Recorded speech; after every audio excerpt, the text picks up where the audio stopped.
오늘 우리에게 주신 하나님의 말씀, 구약 창세기 1장 27절, 28절의 말씀 함께 보도록 하겠습니다. 창세기 1장 27절, 28절의 말씀, 구약 성경 이쪽에 있습니다. 우리 두 절의 말씀을 함께 한 목소리로 봉독하도록 하겠습니다. 함께 읽겠습니다. 시작.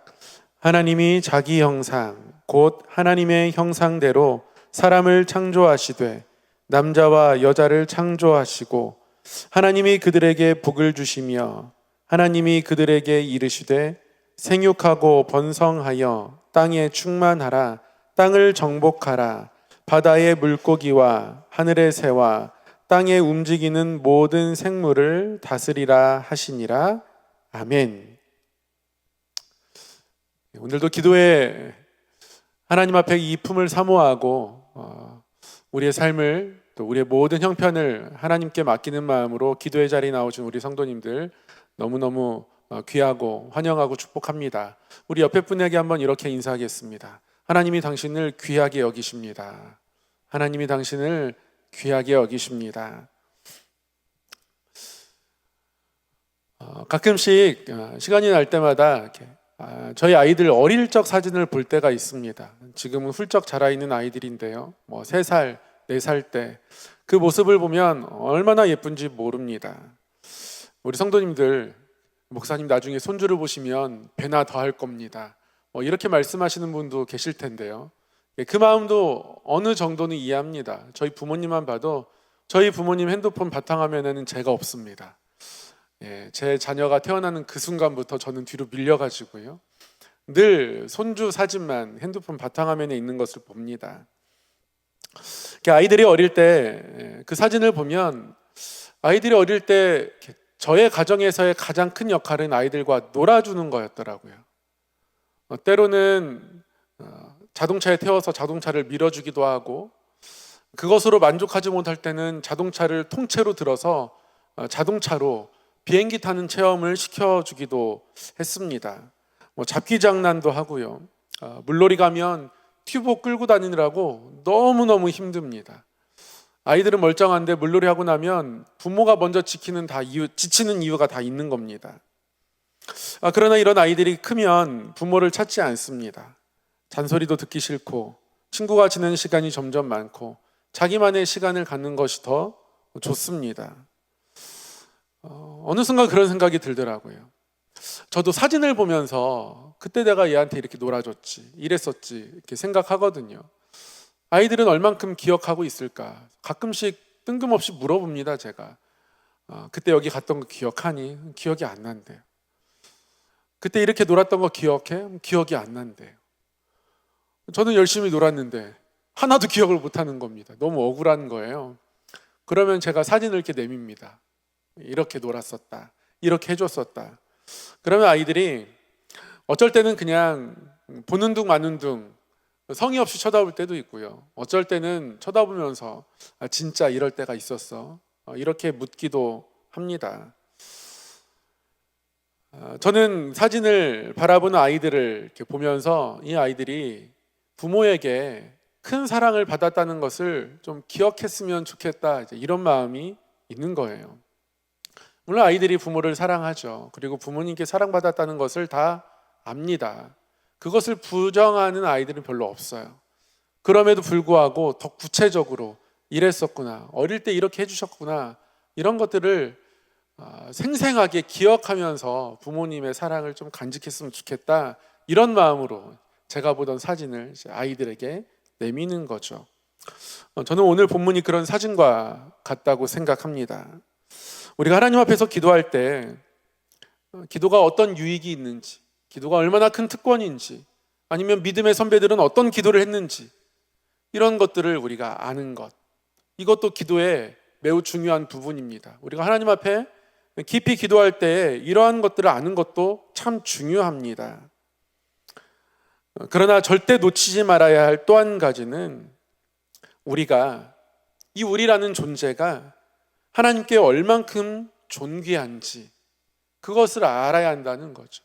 그것을 알고 기도할 때 우리의 기도가 또 하나님 앞에 전적으로 또 하나님 더 가까이 나아가는 기도 될 수 있는 겁니다. 그렇게 하나님이 우리를 얼만큼 존귀히 여기시는지 여러 가지를 통해서 알 수 있지만, 오늘은 창조의 시간을 묵상하면서 다시 하나님의 우리를 사랑하시는, 우리를 존귀히 여기시는 그 마음을 우리 안에 함께 품기를 원합니다. 이 하나님의 창조의 시간을 묵상하면 다시 뭔가 하나님께로 나아가는 어떤 새로운 길들이 막혔다가 다시 열리는 것 같은 그런 느낌을 경험할 수 있습니다. 오늘 본문 말씀처럼 하나님은 우리를 하나님답게 창조하셨습니다. 하나님이 자기의 형상, 곧 하나님의 형상대로 사람을 창조하셨다 말씀하고 계십니다. 하나님은 형상으로 자신을 표현하는 것을 아주 강력하게 금하셨는데요. 그럼에도 불구하고 하나님께서 하나님의 형상을 이 땅 위에 남겨놓은 것이 하나 있다면 그것이 인간입니다. 하나님께서 형상으로 하나님을 표현하는 것을 금하신 이유는 사람이 자신의 손으로 형상을 만들다 보면 자신의 욕심과 자신의 기대 등을 그곳에 투영하게 되고, 그래서 신이 원하는 인간의 모습으로 인간이 살아가는 것이 아니라 인간이 원하는 신의 모습을 스스로 만들어가며 살아가게 되기 때문에 하나님은 하나님의 형상을 만드는 것을 금하십니다.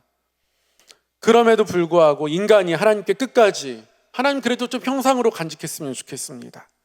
욕심, 그리고 내 소망, 기대 이런 거 하나도 투영하고 그런 거 안 할 테니까 하나님 어떤 분이신지 우리에게 형상으로 좀 간직하면 안 되겠습니까? 라고 하나님께 조르며 묻는다면 하나님이 창세기 1장 27절 28절 읽어보아라. 너의 존재 자체가 나의 형상이다. 아마 하나님은 그렇게 말씀하실 겁니다. 하나님은 우리를 하나님 닮게 만들어 주셨습니다.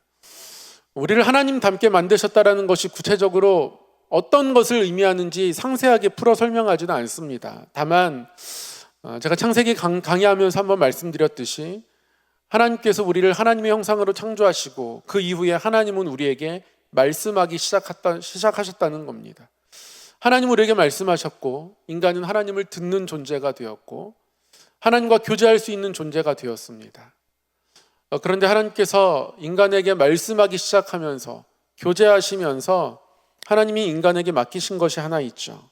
그것은 생육하고 번성하되 땅에 충만하며 땅을 정복하며 모든 피조물들을 다스리라 말씀하신 겁니다. 피조물들에 대한 책임을 말씀하시는 부분이기도 하지만 분명한 것 한 가지는 모든 피조물보다 우리를 뛰어나게 창조하셨다라는 겁니다. 여행지에 다니다 보면 예쁜 풍경을 만나게 되죠. 너무 아름다운 바다의 모습들이 있고요. 너무 예쁜 하늘의 모습들이 있고요. 너무 예쁜 산의 곡선들이 있고요.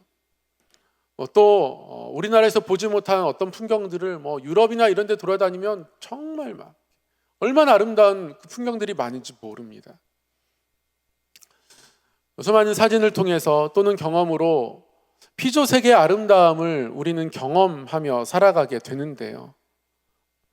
중요한 것은 그 모든 피조물보다 하나님께서 우리를 더 아름답게 바라보신다라는 겁니다. 그렇게 우리를 창조하셨다는 거예요. 이게 은혜입니다.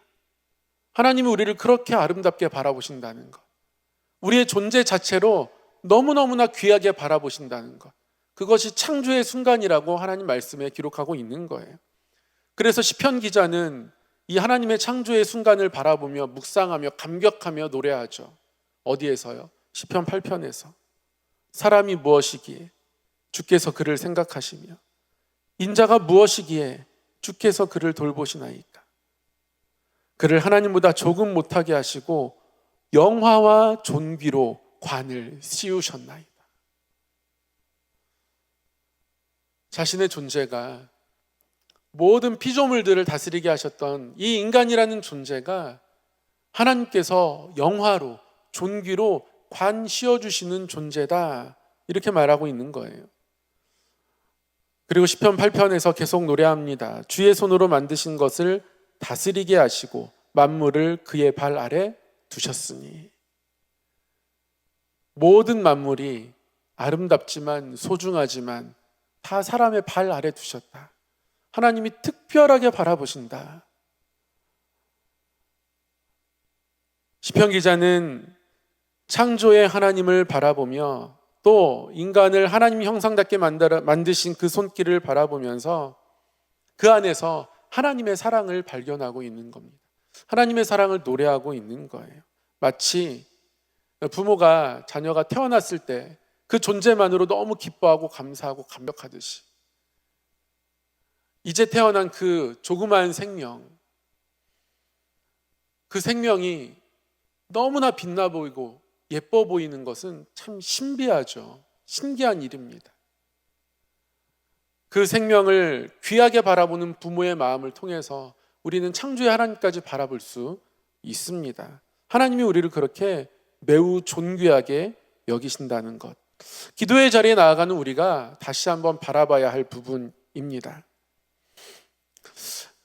이 믿음이 우리 가운데 살아있기 위해서, 또 이 믿음이 우리에게 살아있음을 증거하기 위해서 우리가 우리 삶에 소중하게 간직해야 할 모습이 한 가지가 있는데요. 하나님께서 나를 바라보시는 존귀하심을 우리가 진정 깨닫게 되면 우리 안에 이런 변화가 일어나게 되는데요. 어떤 변화냐면 나 아닌 다른 누군가도 같은 마음으로 바라보게 되는 겁니다.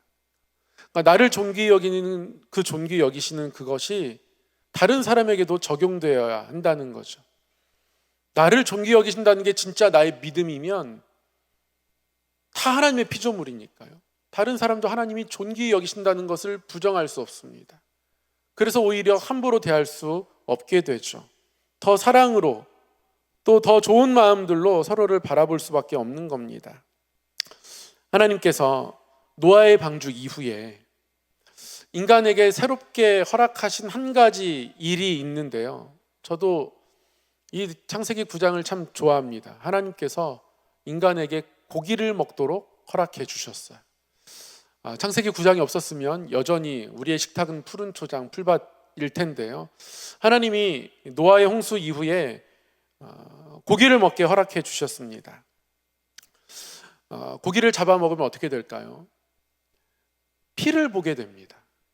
사실 고기를 먹는다는 건 지금은 저희가 잘 가공되어서 좋은 모습들로 먹음직스럽게 세팅돼서 고기를 먹을 수 있지만 당시에는 그렇지 않죠. 사냥해야 하고 짐승의 배를 갈라야 하고 피를 보아야 합니다. 그러니까 고기를 먹는다는 건 사실은 굉장히 폭력적인 일입니다. 잔인한 일이에요. 근데 사람의 이 죄성이 이 폭력과 잔인함 속에서 뭔가 쾌락을 얻습니다. 하나님이 그것을 경계하시면서요, 육식을 허락하시면서 살인에 대해서 아주 엄격하게 금하시는 내용을 이렇게 표현하며 말씀하세요. 창세기 9장 6절에서 보면 다른 사람의 피를 흘리면 그 사람의 피도 흘릴 것이니 이는 하나님이 자기 형상대로 사람을 지으셨습니다. 내가 다른 사람의 피를 흘리게 하면 피를 흘리게 한 그 사람 또한 피를 흘리게 될 것이다. 절대 금하지 말라. 네가 다른 사람 피 흘리게 하면 너도 피 흘리게 된다. 안 된다. 하나님이 사람에 대해서 엄격하게 금하시는데요. 금하시면서 뭐라고 말씀하시냐면 이는 하나님이 자기 형상대로 사람을 지으셨습니다. 사람을 죽이면 안 되는 이유가 뭡니까? 하나님의 형상대로 지음받은 존귀한 피조물이기 때문에 그래요. 내가 하나님께 존귀히 여김받는다는 사실을 우리가 하나님 앞에 믿음으로 고백하고 그 믿음이 진실하다면 나뿐만 아니라 다른 누군가도 하나님 앞에 존귀하다는 사실을 인정해야 하고 그 사실이 우리 삶으로 표출되어야 한다는 거죠. 야고보서 3장 9절 10절에서 하나님이 혀에 대해서 아주 말하는 것에 대해서 조심해야 할 것을 강조하며 말씀하시는데요. 그때 하나님이 이 한 입으로 하나님을 찬송하면서 그 같은 입으로 다른 누군가를 저주할 수 없다고 하나님 말씀하십니다. 한 입에서 찬송과 저주가 어떻게 나올 수 있느냐, 너희 왜 그렇게 살아가느냐, 그런 삶을 지적하시면서 하나님 그럴 수 없다고 강하게 말씀하시는데요. 한 입에서 찬송과 저주가 나오는 것이 마땅하지 않다고 말씀하실 때도요, 하나님의 형상대로 지음받은 사람을 너희가 어떻게 저주하느냐, 하나님 그때도 그렇게 말씀하십니다. 사람을 함부로 저주하는 것, 한 입으로 그럴 수 없는 것이라고 말씀하시면서 한 입으로 사람을 저주하는 것이 나쁜 이유가 뭐예요? 저주를 당하는 또는 욕을 당하는 그 사람이 어떤 존재라는 거예요? 하나님의 형상으로 지음받은 존재다. 그러니 찬송하는 그 입으로 저주라는 것을 행할 수 없는 것이다. 하나님을 찬송하면서 하나님이 존귀히 여기시는 사람을 욕하는 것, 이게 가능하냐? 그렇게 말씀하고 있는 겁니다.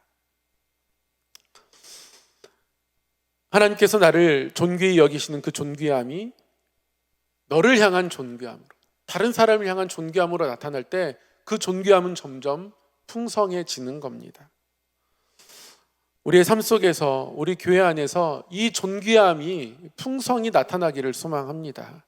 그리고 이 풍성함을 누리며 살아갈 때, 다른 누군가를 바라보며 하나님이 존귀히 여기시는 사람으로 한 사람 한 사람을 바라볼 때 내가 더욱더 하나님 앞에 존귀히 여김받는 존재로 설 수 있다는 것이죠. 그리고 이것이 우리로 하여금 우리의 삶을 하나님께 다 내어 맡기며 기도하는 기도의 원천이 됩니다. 마치 시편 기자가 시편 8편에서 그렇게 하나님을 찬양하듯, 하나님은 우리를 하나님의 형상 따라 창조하셨습니다. 그 안에서 우리를 존귀히 여기시는 하나님의 마음을 발견하고 영화와 존귀로 관시우신 하나님의 그 손길을 다시 한번 붙잡고 하나님께 더 가까이 나아가 기도하는 이 밤 되기를 주님의 이름으로 축복합니다. 사랑의 하나님 아버지, 우리를 사랑하시며 우리를 지으실 때부터 우리를 존귀히 여기셨던 그 하나님의 마음을 바라보고 그 마음 앞에서 기도하게 하시니 감사합니다. 기도한 모든 기도의 제목들 위에 하나님의 사랑의 음성으로 덧입혀 주시고 사랑의 그 마음으로 품어주셔서 더욱더 하나님을 기대하고 또 하나님의 응답을 경험하며 이 땅 살게 하여 주시옵소서. 하나님, 우리 삶 가운데 늘 찾아오시고 말씀하여 주시옵소서. 하나님의 손으로 만져주시옵소서. 하나님의 손으로 강권하시며 또한 인도하여 주시옵소서. 그리하여 하나님 안에 있는 또 하나님의 샬롬 가운데 살아가는 인생임을 늘 고백하게 하여 주옵소서. 기도한 모든 것들 주께 맡겨드리옵고 우리 주 예수님 이름으로 기도하옵나이다. 아멘.